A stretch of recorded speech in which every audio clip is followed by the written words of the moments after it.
Well, good morning, everyone. Welcome to our Monday morning trading room. Hang on here a second while I get the screen share going on.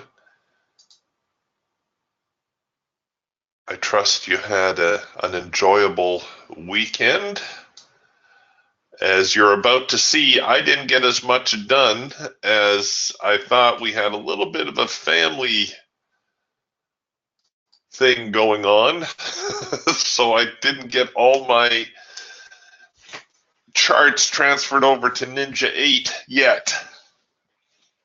That's going to be today's project. So tomorrow we should have everything transferred over to Ninja 8. I hope.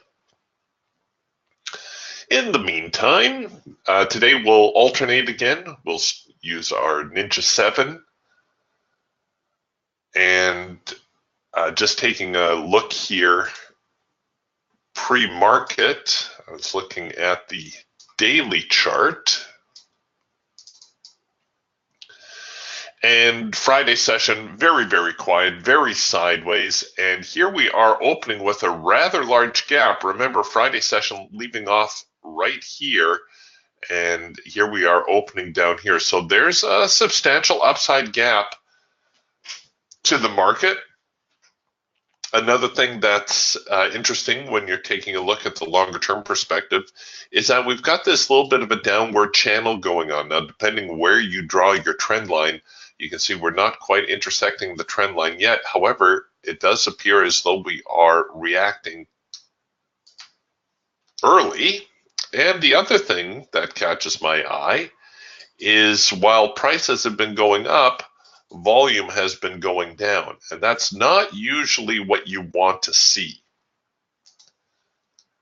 Also, the ranges have been getting progressively smaller and more sideways. So a reversal probably not out of the question. It is still very early here in opening range. So I think I will hold on for just a little bit before I get too excited.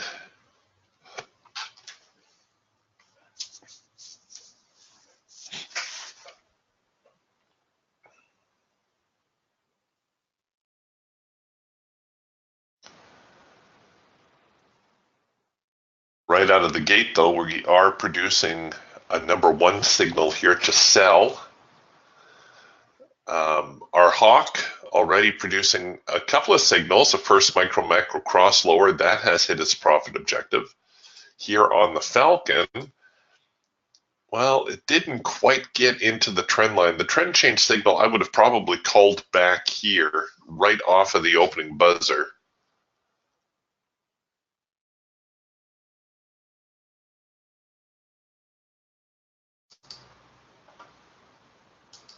And the Eagle, surprisingly, not giving us our first in-sync signal, not yet anyway.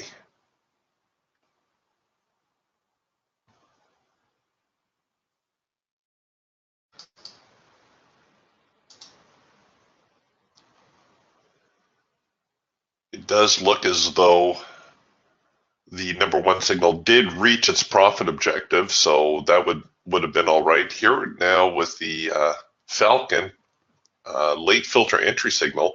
Again, this is all very early. We're only a few minutes into the session. I'm not a fan of opening range. Try not to get too cute with the market. It tends to be a little bit too expensive.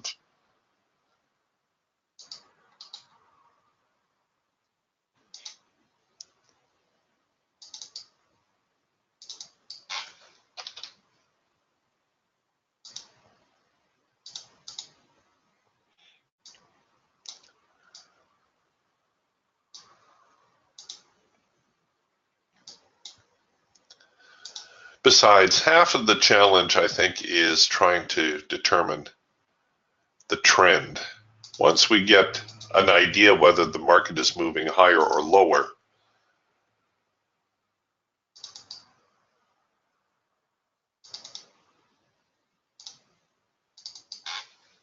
then we can structure our trades accordingly.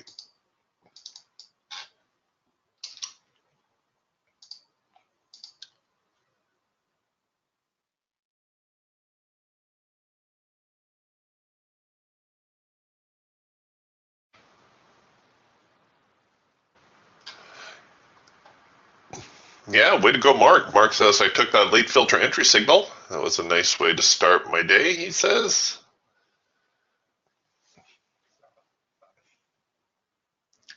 I'm not quite as brave.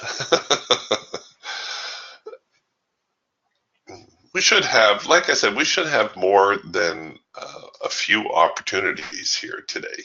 There's not usually a rush.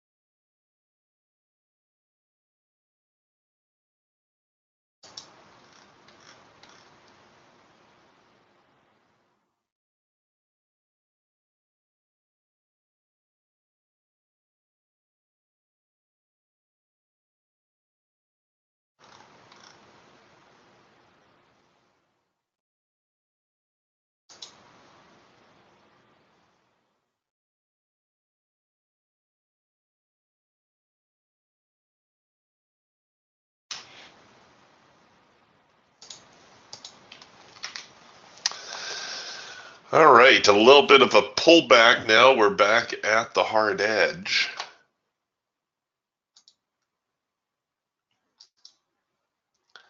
And, you know, when you get those big opening range gaps, I can't help but feel the market is going to try to get into that gap.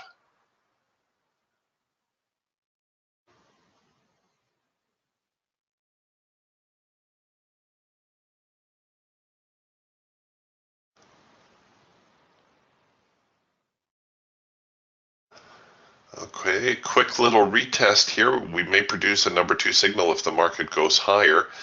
The Falcon working a possible trend change signal, the trend line changing from red to green, and it may even come back with a late filter entry signal to buy. There it is right there. I'm going to take a look at doing that and maybe even taking it on a second push. This is a little bit risky because technically I suppose it is counter trend, but the upshot is that it's still early, and of course it is a late filter entry signal, which does tend to be a little bit more reliable. Come on, just sneak up there a little bit. Stops need to go below the swing low, at least to start. If this is a trend change in the making, the market may need a little bit of room. Alternatively, you could draw a trend line and roll your stops in below the trend line. If I can get another bullish bar, I've got one bullish bar here. If I can get another, there we go. I got a couple bullish bars. I can roll my stops up now because I got a little bit of an intermediate swing. So I can take some of the initial risk out of the trade. Come on, you can do it. There we go. Get up there.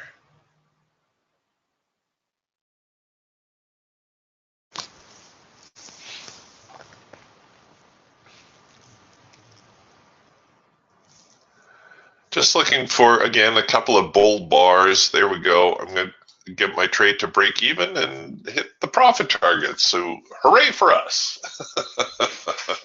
Oh, and look at that. That's actually got a little giddy up to it now.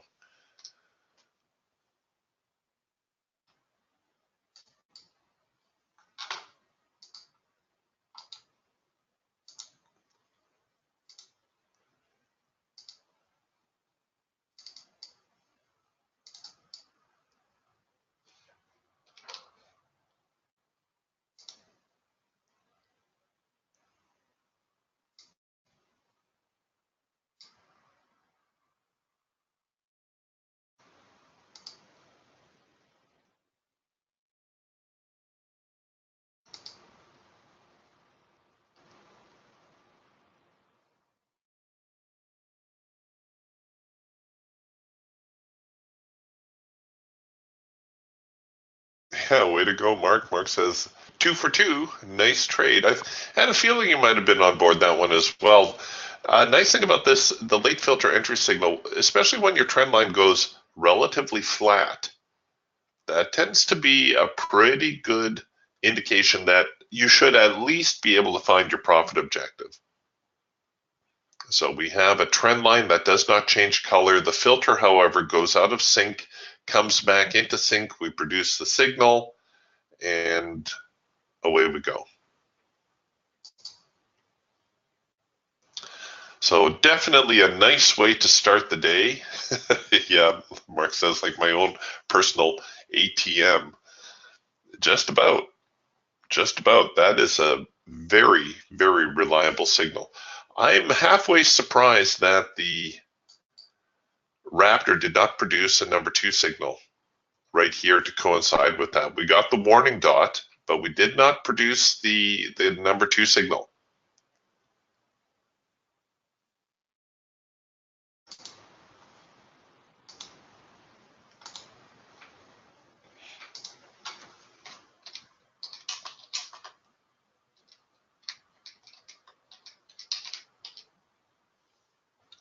And the only reason for that really is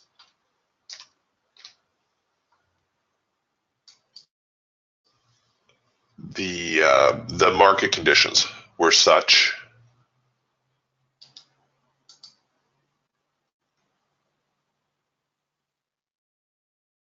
that it just didn't meet all the programming requirements.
All right, so that rally pushing back a little bit now.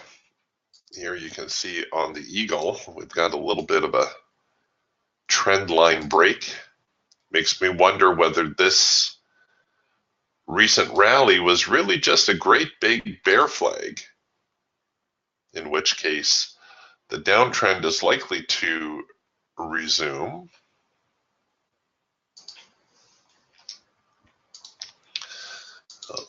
Oh, Mark crunching a few numbers.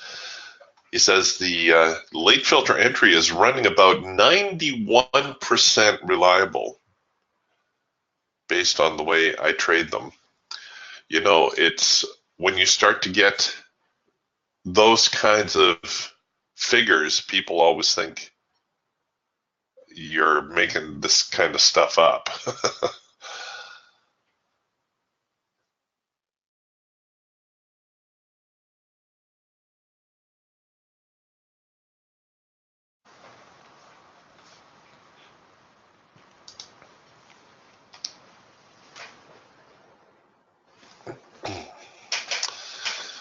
All right. Well, we're waffling a little bit. If we get a little bit of a trading range developing, we'll take a look at maybe bracketing it. That's always a handy way.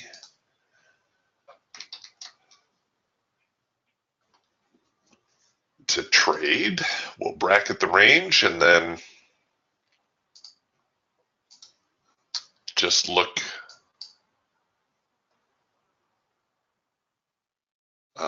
for a breakout and a retest.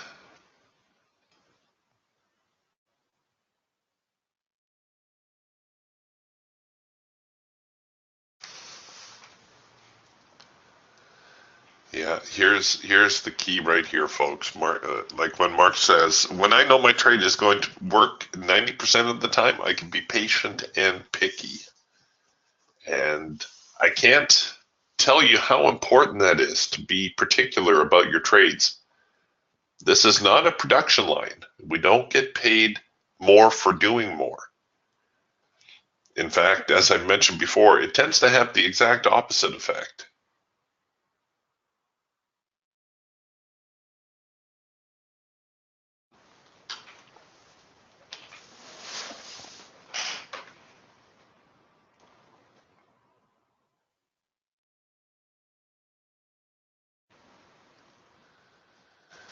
All right. Pushing back here a bit now for the sellers. I suppose, depending how aggressive you want to be on this, and given that we're at the quarter to the hour mark, maybe caution is in order. But if you deem this to be a little bit of a sideways range, we've just had a breakout here. You could put a just in case order to sell below there. The logic is once the market breaks out from a trading range, it tends to retest. If the breakout is valid, it will continue in the direction of the breakout. So this order down here is just there in case the market does choose to continue in the new direction, if this in fact was a suitable sideways trading range, which is still a little bit up in the air.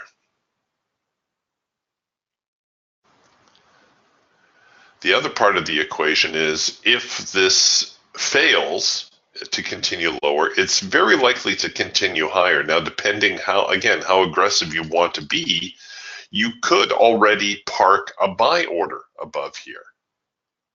Again, the logic is if this breakout is not valid, well, then the market is very likely going to go the other way.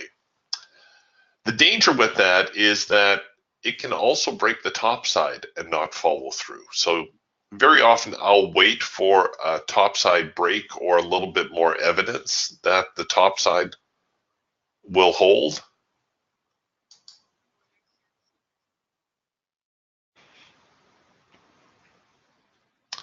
But in the meantime, this is a perfectly valid trade scenario.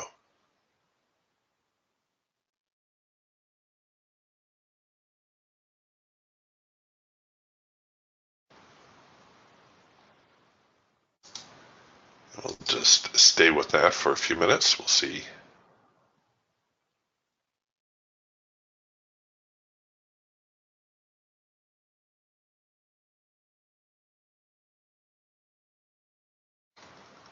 How that plays out.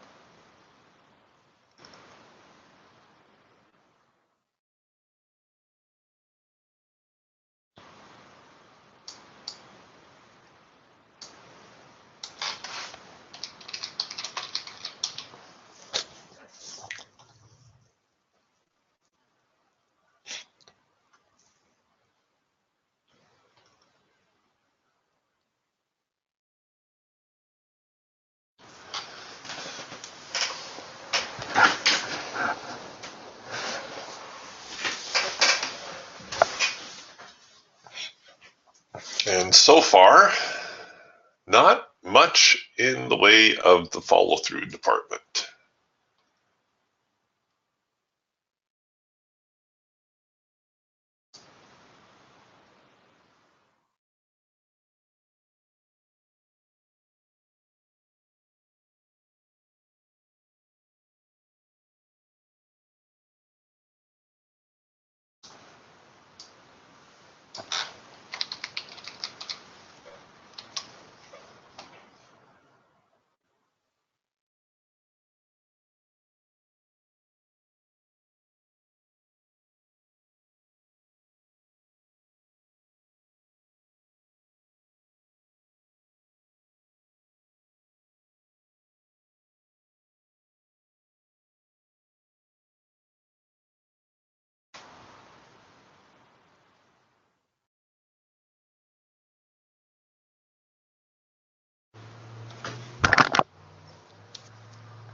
Excuse me. All right, well, it looks like they made a run lower and they're failing again. So this time I am going to put a buy order at the top here. And again, it's a little bit on the aggressive side.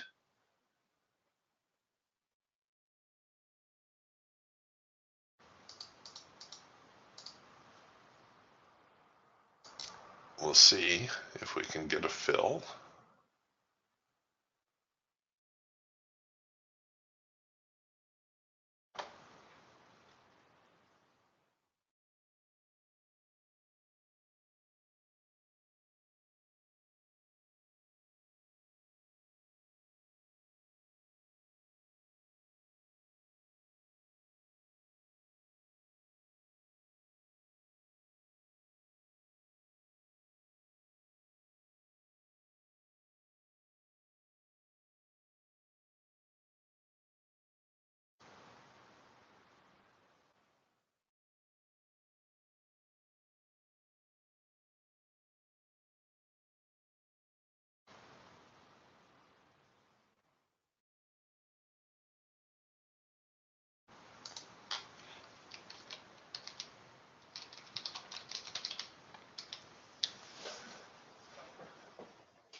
Look at that.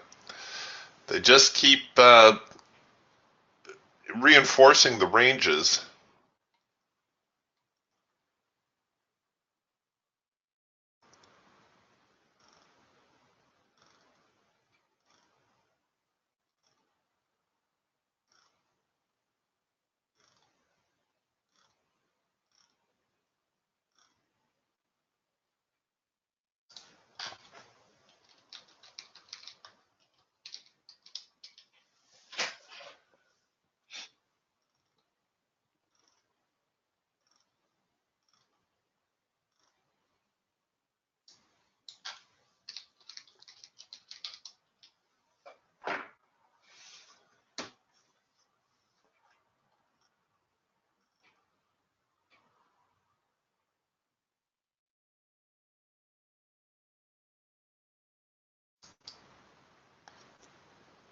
And the back and forth continues. All right, so it looks like we've pretty much got the market pinched right now.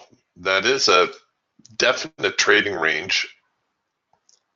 I think what I'm going to do, though, is I'm going to wait for the next breakout and retest. We've seen the market try both sides.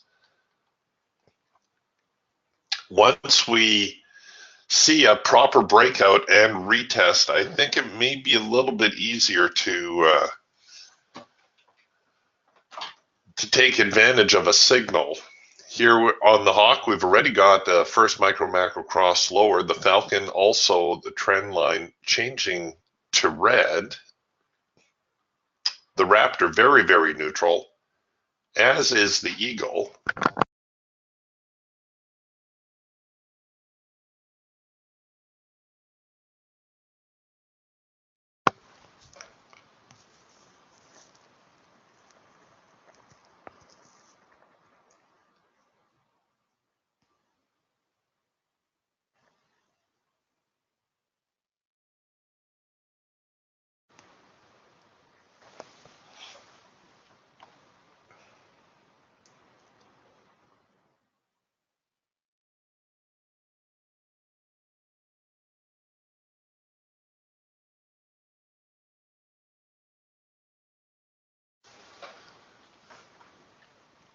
Ooh, I'm so tempted to just throw an order on the breakout. Okay, so here's the breakout.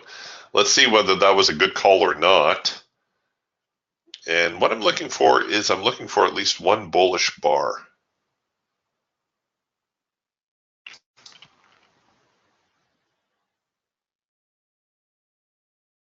It looks like the hawk signal did get down to its high probability target, but not much more.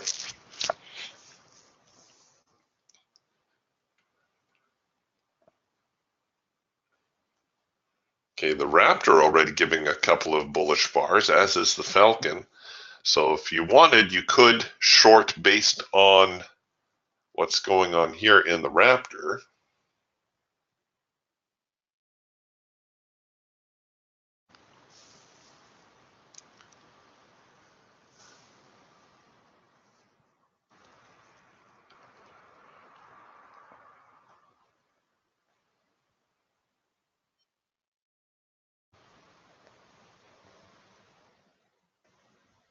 Is that all they're going to give me? By the way, for you Raptor traders, your next signal should be a number one signal to short. Now that the clouds have crossed again. Falcon, you're going to get a trend change signal.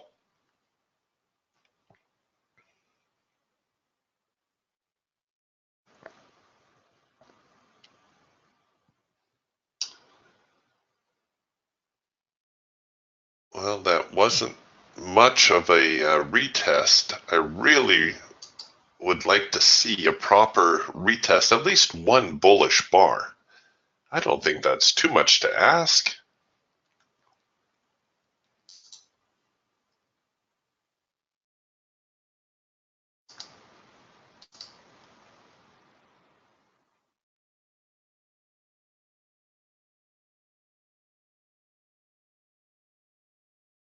Just to keep on the right side of the market.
Thanks, Les. Sorry, I was leaning up against my mute button. Um, all I was saying was the market definitely sideways. When the breakout happens, you get the retest, there's no continuation. There's a chance the market will try to go higher from here, but for the most part, we're very, very neutral. There were some opportunities to be had here in the hawk, some first micro cross scalps, but for the most part, things are pretty sideways here in the Falcon as well. When your trend line starts to look like a roller coaster ride, then it's probably best to sit on your hands.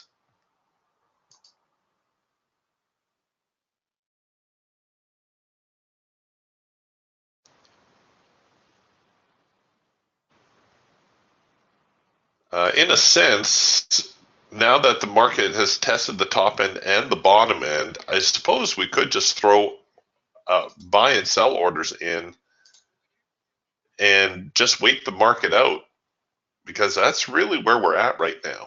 It's very, very sideways. Taking any trade inside here is going to be a little bit dicey.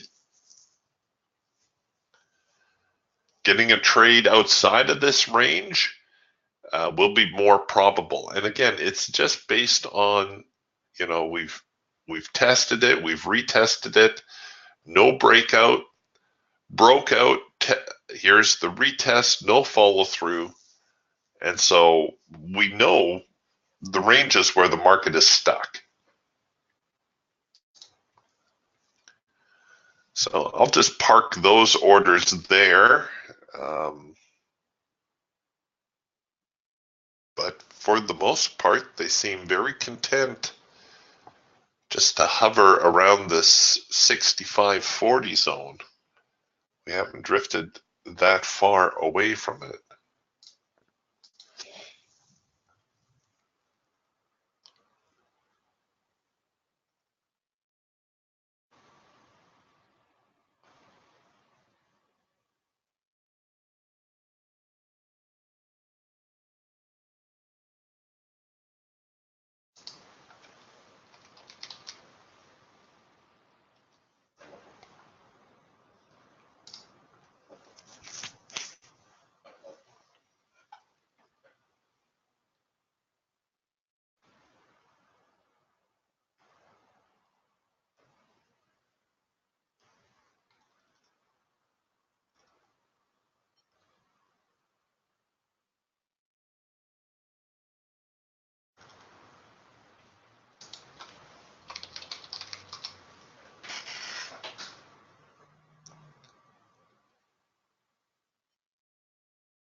Okay, a little bit of an uptick, but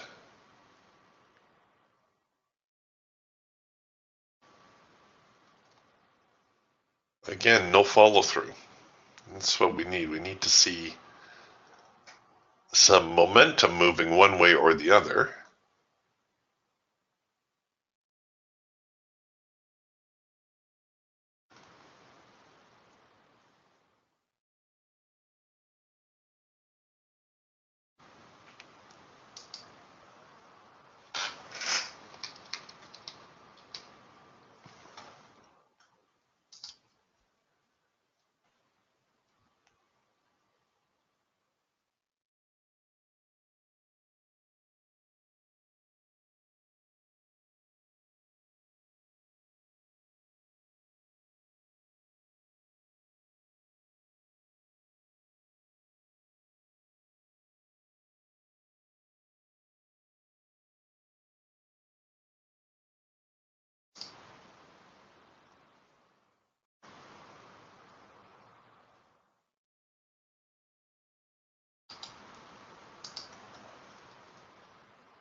we're inching higher, but you know what? If we hold on a second here.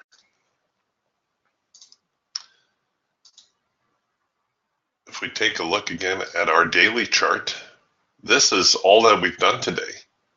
Not much of a range. You can see it's even smaller than Friday's range, and Friday was nothing.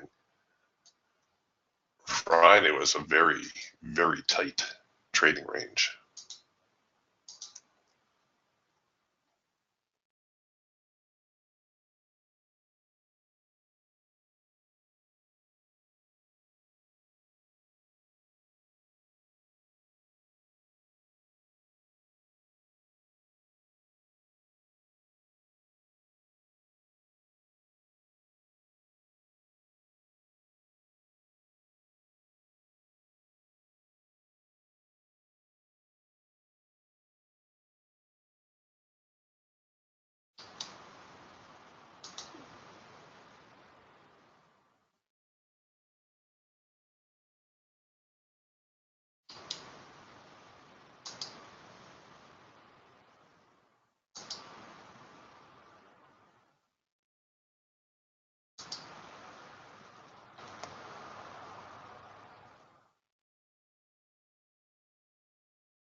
All right, here we go.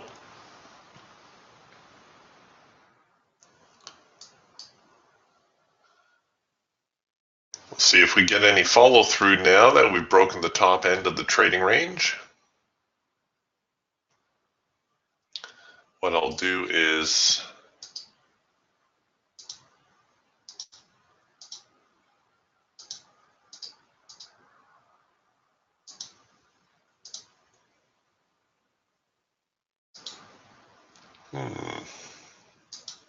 okay, maybe I'll use this as my stop loss order.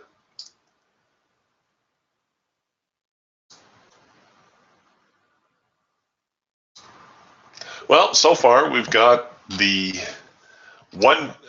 dreaded one tick trend.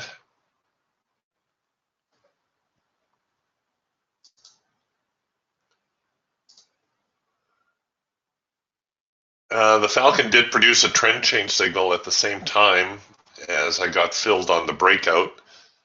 The Raptor, again, a little bit slower here. I'm surprised we did not produce a number one signal.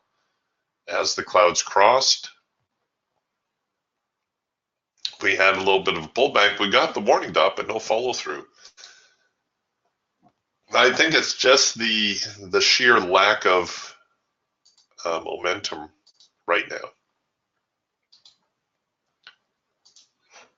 I'm going to throw a profit order in there as well.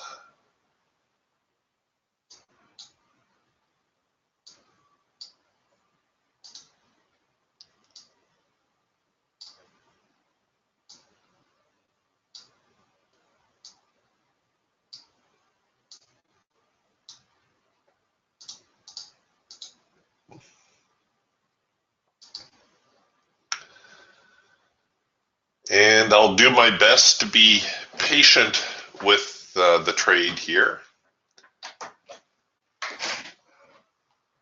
as we're maybe recovered toward the highs of the morning. This is where the market opened.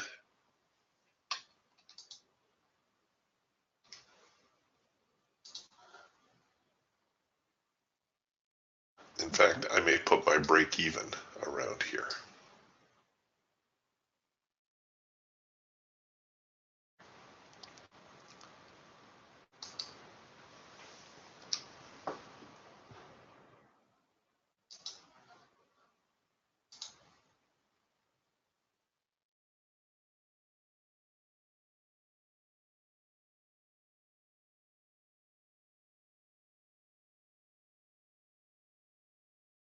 Ray says, Eric, I'm getting Raptor signals that you're not. It's probably because on my Raptor here, I'm running the mean Renko bars version 2.0. And all that means is they should almost be identical. There may be slight differences. The new mean Renko bars allow us to tailor them a little bit more. So you can actually set, the reversal refers to the size of the wick that you will tolerate, and the trend refers to the size of the body you would like to see. So maybe just slightly different. The default 8x8 should be very close to the other mean Renko bars.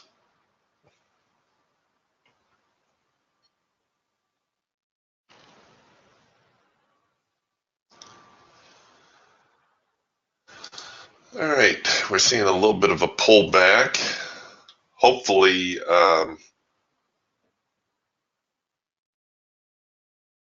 we'll get the buyers pushing back here in a bit.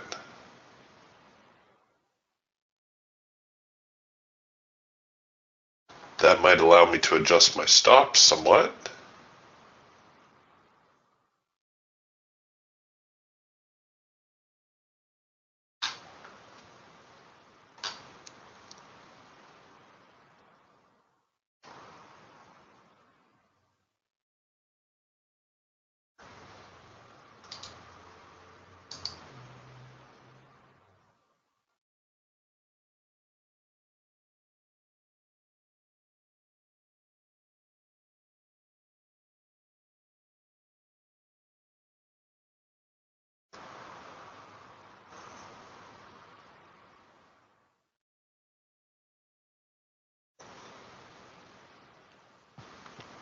Okay, so we're getting some continuation signals now on the Raptor. We got the number 1 signal, the number 3 signal.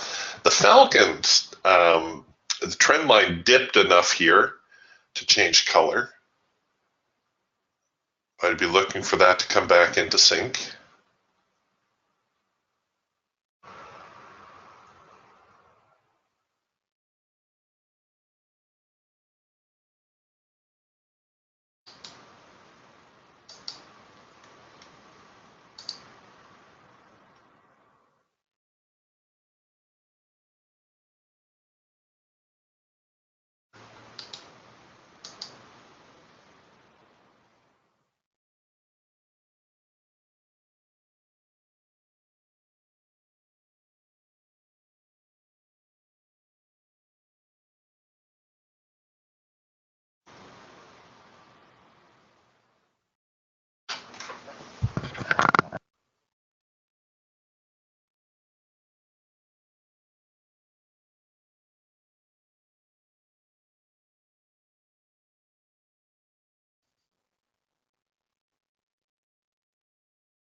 Okay, getting some follow through on the trade now, and I'm going to roll my stops up rather aggressively, and I think I'm going to trail it bar for bar.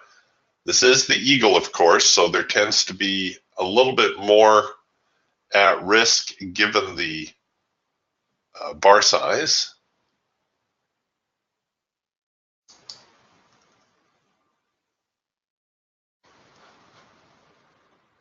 And now I'm really going to put the squeeze on it. Okay, well, it didn't quite get to the profit target, but still a pretty profitable trade. I didn't want to give up too much of that.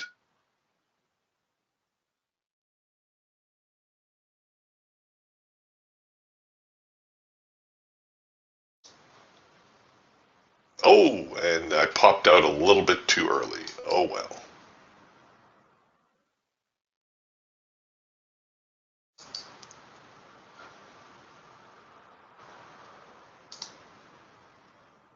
still a good trade.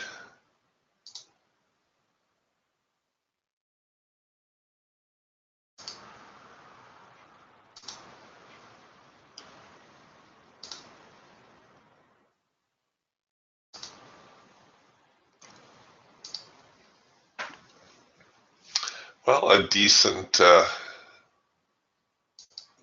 day so far. Spent a lot of time waiting, but that does seem to be par for the course.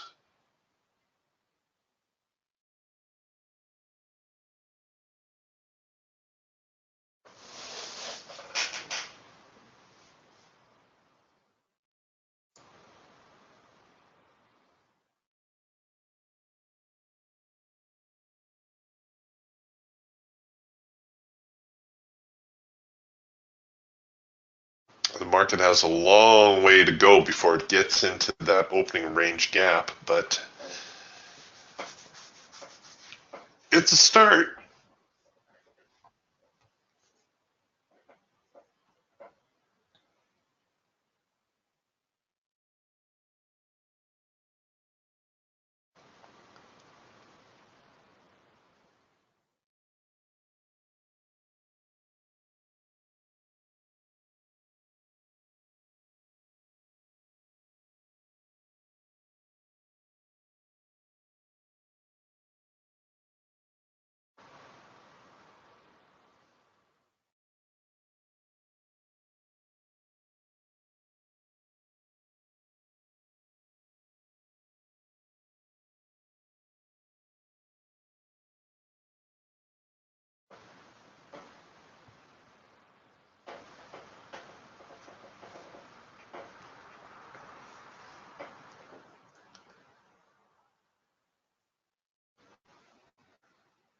Oh, no, Les says.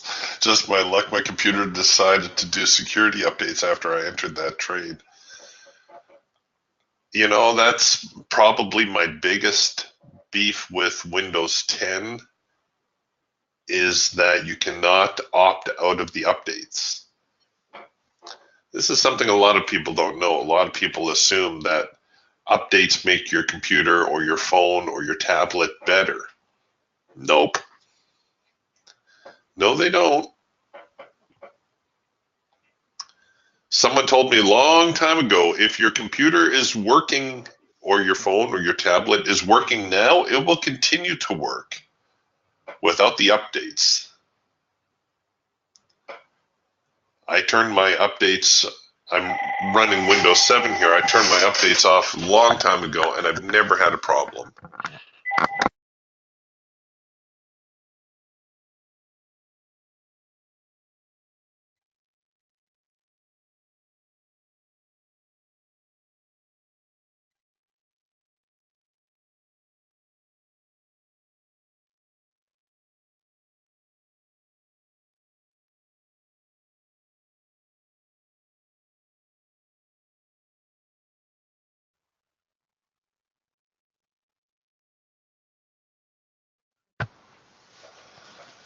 Sorry about that, telemarketers. They're starting earlier all the time. All right, so we had a couple solid signals. Here's an instance where the Raptor produced a signal and the Falcon did not. We got the number one signal. Took a little bit of heat on the trade. This is why it's so important not to strangle your trades. You got to give your trade a little bit of room. Come back with the number three signal, and then the market finally gets some giddy up. Here on the Falcon, however, oddly enough, we did not produce another trend change signal. We did get the trend change signal over here. We got the trend line touch signal that pretty much coincided with the number one signal on the Raptor. But no real follow through on the number three signal that came off of the Raptor. That doesn't usually happen, as you know. If you're watching, you'll see the signals pretty much coinciding across the board.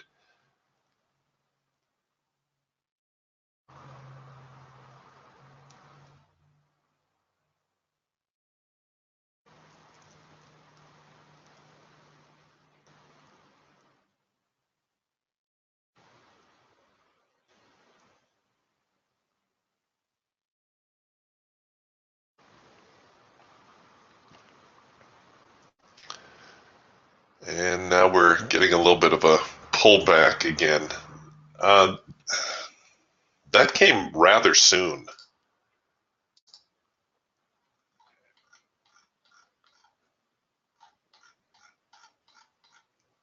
Looks like we've got a few. Oh yeah, look at that.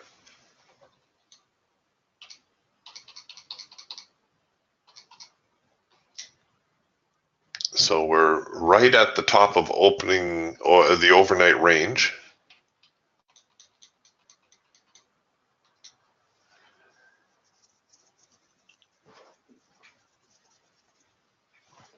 Which of course is where the market got knocked down.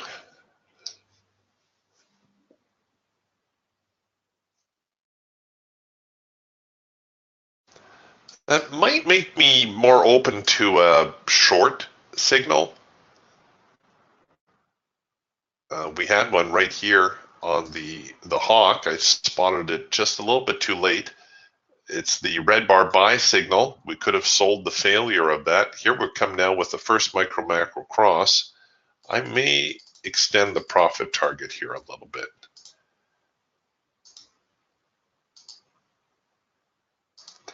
I think it's important to do a second push on this one. The reason being, this may be a bull flag, in which case you're going to get a bullish break.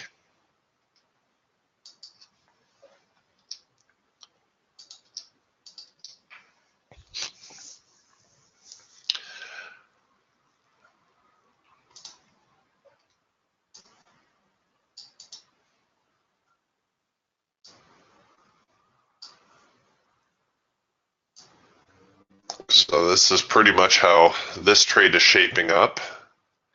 I would like to see a better test of the extreme. That's another reason for not getting in too early.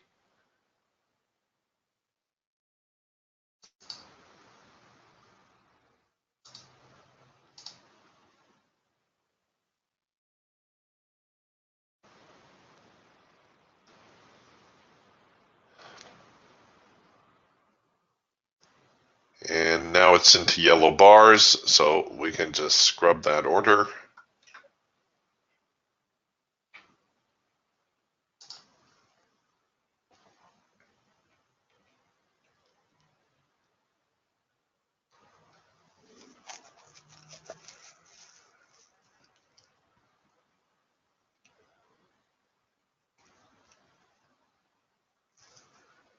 We do have a number 3 signal, but this one is against our ATR.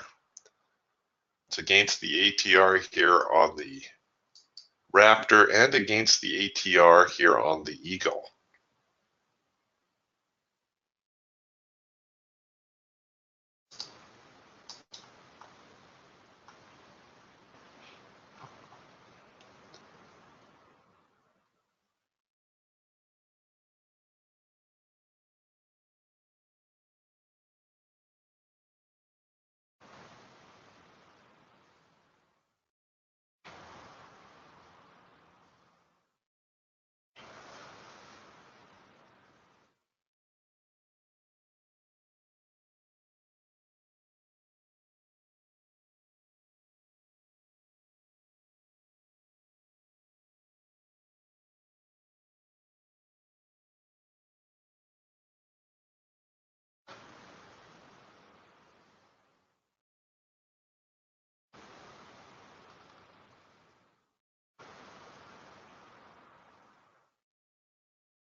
Oh, that did get some follow through to it.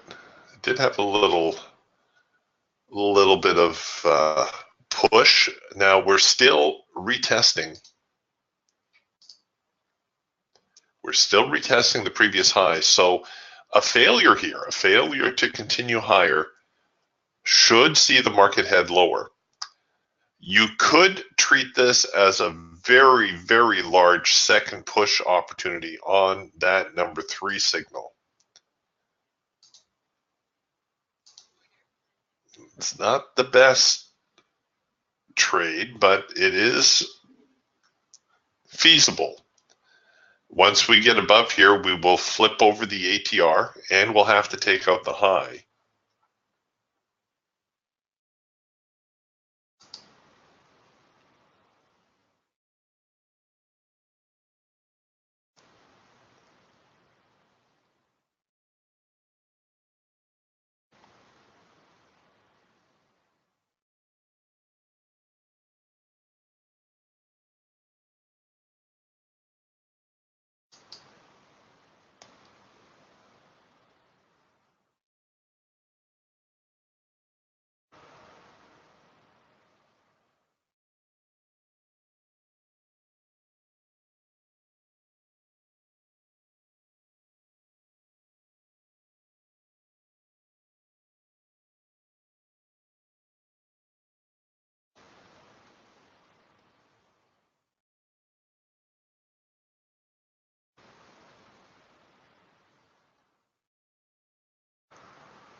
All right.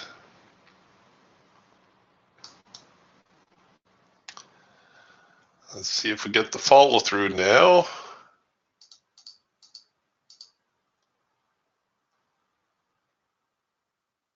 Come on, get up there. Got the break even. Don't stop. Oh, it's just tagged the secondary support zone. There we go. Whew. Wow, that was hard work. All right, wow, we're doing pretty good here today. 3 for 3 so far, and that would be my day.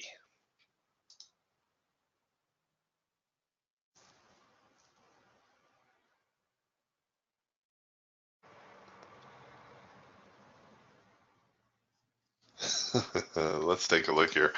Scott's got a question. He says, "Good morning, E. On that late filter at 6:38, did you see a worm change or did it stay green?"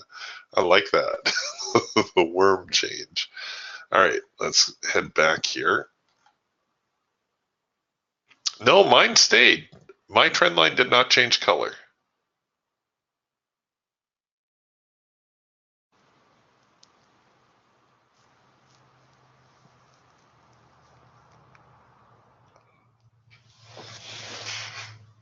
It is possible, of course, that, well, the price just got low enough to flip the trend line on you.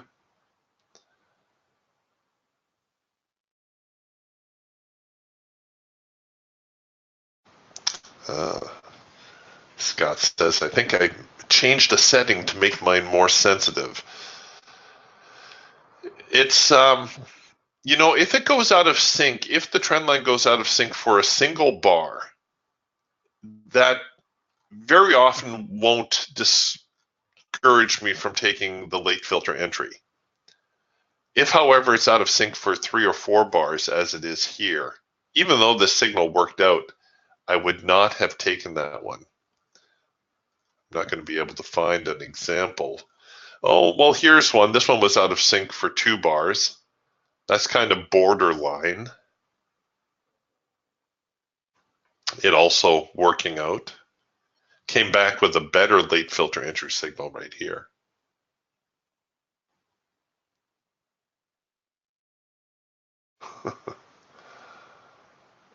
Oh, Scott asked what setting would affect that. Honestly, Scott, I think it could just be a difference in the data feed. You know, sometimes it only takes a few milliseconds difference in our data,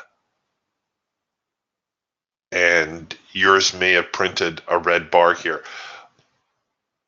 or pardon me, flip the trend line over. The only way the trend line changes is if the bar trades low enough. That's what changes the trend line color. So somewhere, like I say, in the data feed,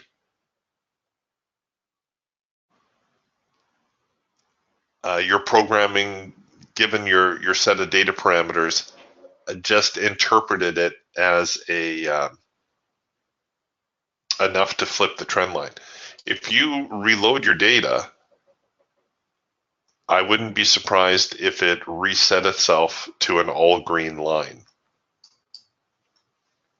Yeah, Mark says he took that one, and no, the worm didn't change color on his either.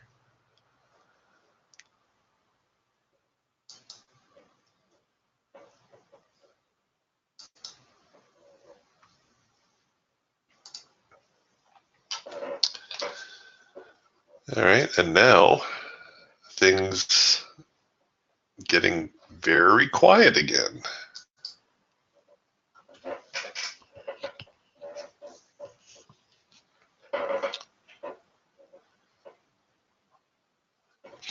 People often ask me, you know, they'll send me a screenshot and they'll say, well, my chart looks different than yours. And very often it's nothing significant. It's something very, very minor, like their support and resistance lines. Instead of printing at 65.40, it will print at 65.40 and a quarter, or 65.39 and three quarters. That kind of thing shouldn't bother you, because as you can see, we're not trading these numbers as absolutes anyhow. Here we hit the trend line, or the support and resistance line says we have resistance at 65.65. The fact that the market got through there and got as high as 65.65 half does not negate the value of this support zone.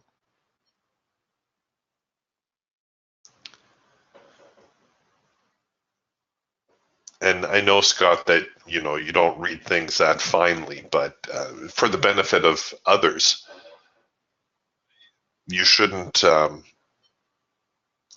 worry if it's out ever so slightly.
And like I said, now we're getting a little bit of a reaction here to the 65.65 resistance zone.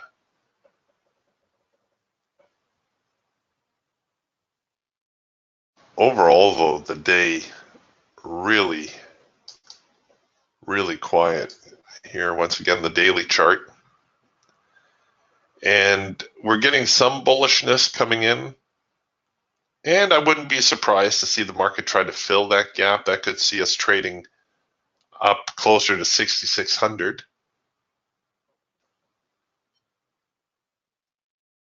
But I also wouldn't be surprised to see the market finish on a more bearish note.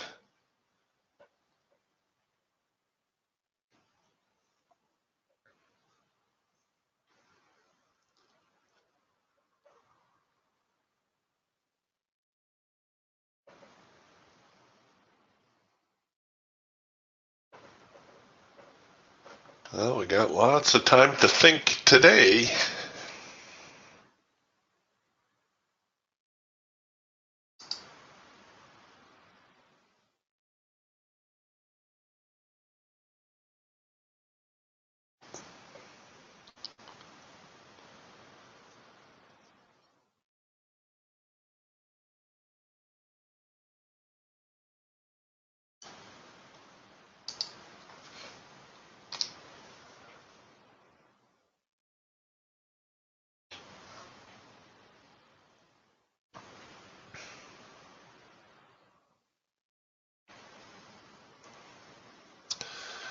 Another late filter entry signal here on the Falcon.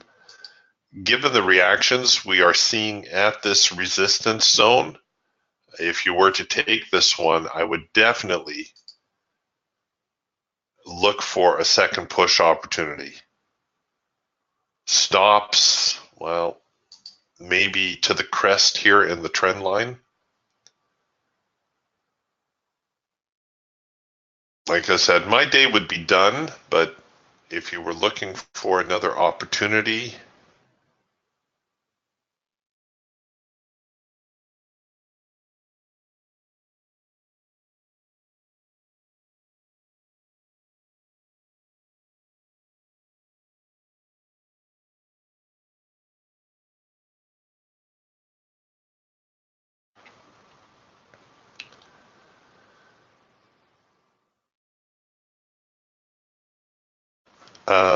oh yeah, I did notice that. Mark says, based on the rangefinder, the range is shrinking somewhat over the last 30 days. Just thought that was beginning to look interesting of note, and it's substantial, the changes. So we've gone from a 30-day average of 630, a 10-day average of just over 500, a 5-day average of around 345, 344. So here today's range 182, yesterday's range, or well, that doesn't really count because it was the pre-market. But yeah, it's falling off drastically.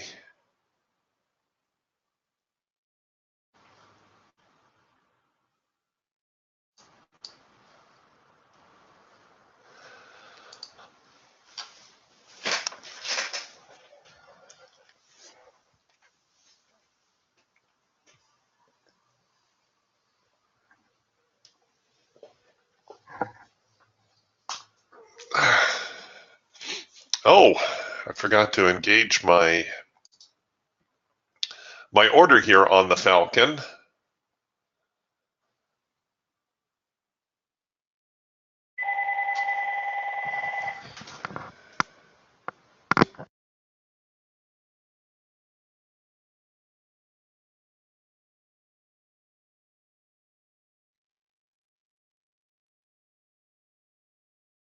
And it looks like we just kissed the profit target. Excuse me, I got another telemarketer phoning.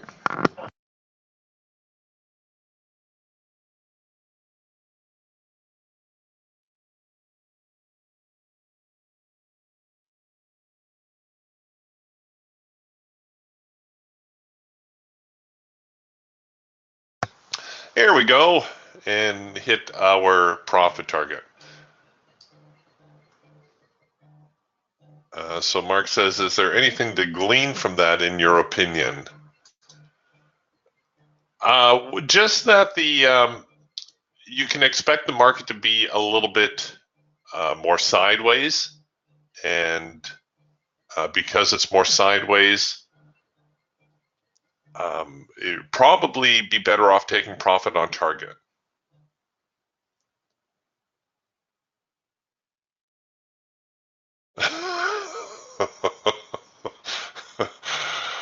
Scott, always quick with the jokes. Scott says, that's me calling. Have you looked into the benefits of solar?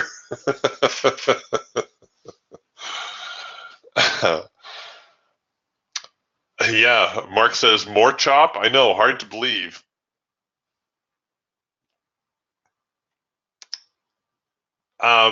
But the smaller ranges would suggest the same thing that the trade forecaster is telling us, namely, the follow through doesn't look like it's going to be that great.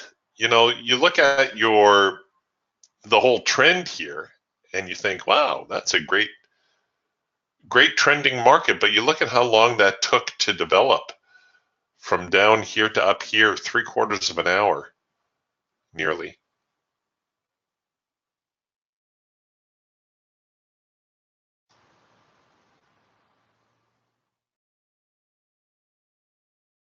So I think we can anticipate the market to be slower, to be congested.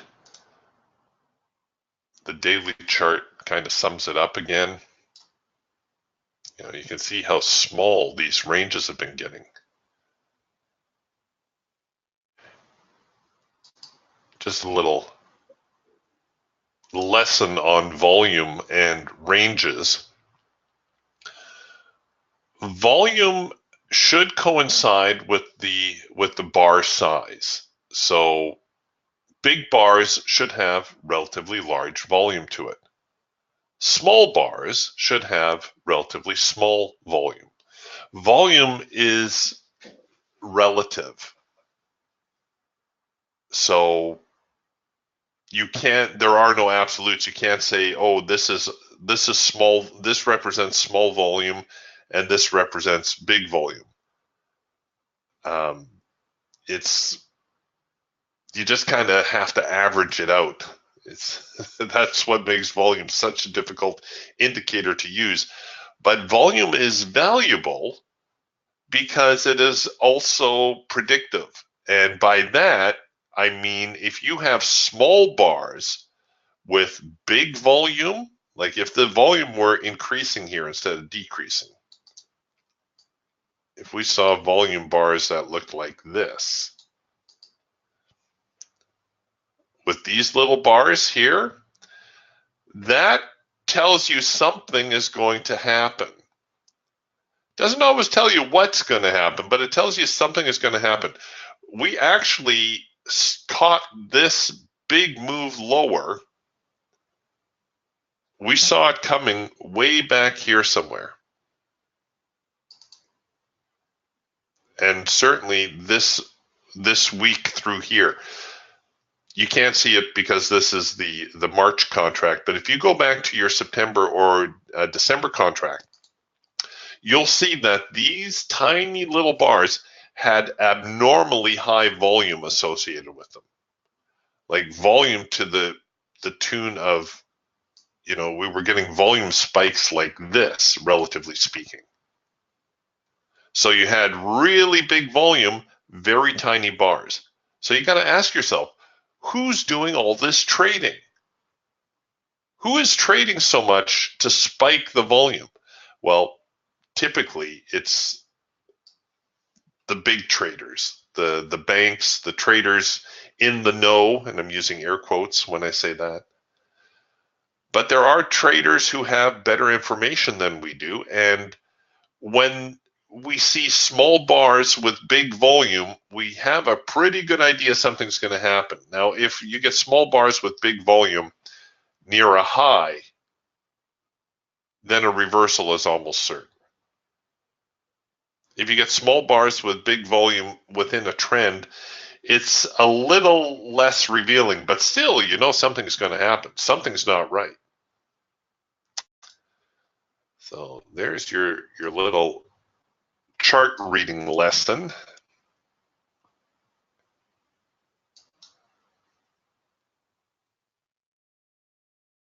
Intraday volume does the same. It's just like I say, volume's a difficult indicator to interpret. Therefore, a lot of people don't usually watch it during the day.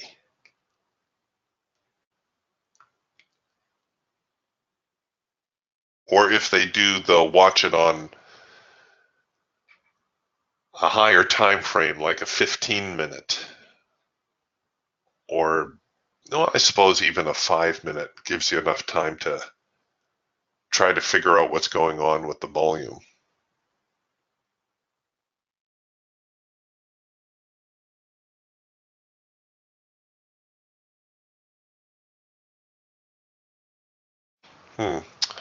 Mark says that's kind of where I was going with my question. He says, to me, it looks like the volume has increased while the range has decreased over the last 30 days. Kind of looks like it's getting coiled up for a bigger move. It's entirely possible. I think a bottom is in, a short-term bottom. I think the market's going to hold 5,800. Why do I say that? Mostly because of this bar. The market tried to come back down here, was rejected 6,000, tried coming down a little lower, 6,100 held. We got some pretty big bars through here showing some pretty aggressive buying. I think if the market gets a whiff of anything near 6,100, we will see another rally up. But, you know, if you kind of take a look at that and the volume for that same period, to my eye, it looks like the volume may be decreasing, which would suggest that this first move is more of a pullback move. And we may see a little bit of a move lower, maybe get down here to around 6,300, and then the market will try to rally. What makes this chart so difficult is we've got a trend line, and depending how you want to draw this downtrend line, it can look like that or it can look like that. We need to see how the market reacts when it gets around 6,600, 6,650, even 6,700. Once it gets through there, I think it will be safe to say the market will establish a broader trading range, probably something like this. And this could take us into the summer months, where we could see the market kind of trade up towards 7,300. Then it takes a dip again. Everybody will run around. The sky is falling, and then the market will recover and head back and forth and waffle a few times until we get the next breakout.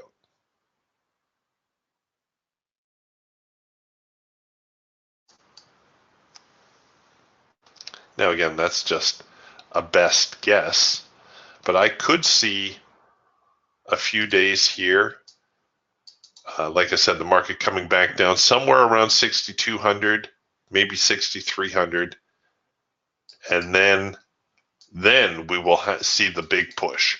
The next place the market recovers, that's going to be do or die for the buyers. So the next time we see any kinds of support, any kind of a bullish rally attempt, that's going to be our cue to get on board and ride it for all it's worth, because if the buyers hold it, they will force the market higher, and they'll probably push it through here to 7,000. Now that could take several weeks to do, so don't start buying just yet, unless you're looking at options. I don't know what a March call option at 7,000 is worth, or even at 7,100, 7,200.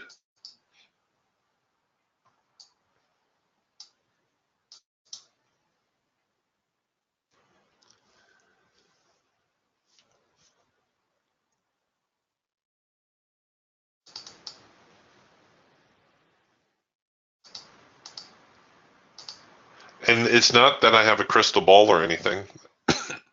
Pardon me. Like I said, that's just my best guess of what I think may be happening. I agree with Mark. I think a bigger move is coming, but I also think that we're going to see a pullback first.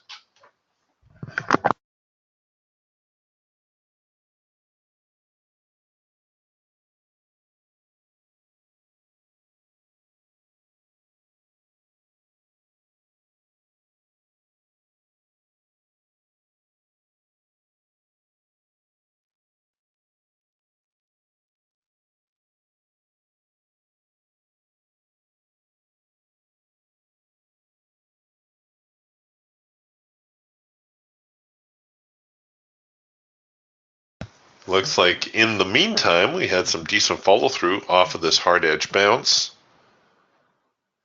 Both the hard edge bounce here on the Raptor and on the Eagle.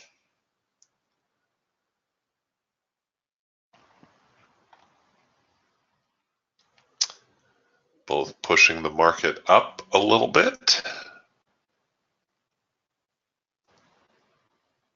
Nice little move. All right, gang, if you're hanging out here for the rest of the day, market still has a little ways to go to fill that opening range gap. And they are looking a little bit more inclined to be bullish at this point.